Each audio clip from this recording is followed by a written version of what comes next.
এক একটা মুহূর্ত হচ্ছে আপনাদের জন্য জীবনের সবথেকে বড় চ্যালেঞ্জ হইতে পারবে। কেন কি মুহূর্তর জন্যই আপনারা অনেক কিছুই অ্যাচিভও করতে পারবেন, আর অ্যাচিভের থেকেও বেশি সেটা হারায় দিতে পারবেন।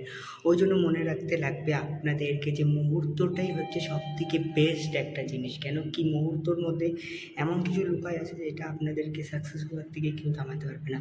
ওই জন্য একটা জিনিসই মনে রাখবেন আপনারা, যেটা হচ্ছে মুহূর্তকে কীভাবে অ্যাচিভ করবো, আর তার সঙ্গে আমরা কীভাবে সুযোগটাকে ভালো মতন কাজে লাগাই। এবার দেখো, বলার জন্য তো আমিও বলতে পারি যে আমার কাছে অনেক সুযোগ আছে বা অনেকটা কিছু আমার মুহূর্ত আছে যেগুলো আমরা কোনোদিনও পাই নাই।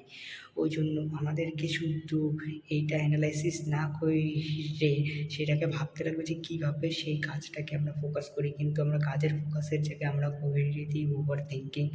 ইমাজিন করো, যখন আমি কলেজে লাইফে ছিলাম তখন আমি ভাবতাম যে কী করা যায়, কিন্তু সেই কাহিনিটা বা গল্পটাকে আমি ঠিক মতন বলতেও পারতেছি না আপনাদেরকে। ওই জন্য মনে রাখবেন যে এক একটা মুহূর্ত আপনাদের জন্য অনেক অপেক্ষা হতে পারে, এই একটা একটা মুহূর্ত যুদ্ধ হয়ে যেতে পারে। যেরকম আপনারা এই বিশ্বযুদ্ধ করে ছাড়ছেন, ওই জন্য মনে রাখবেন মুহূর্ত সব থেকে বড় জিনিস হচ্ছে। তো আবার দেখা হচ্ছে।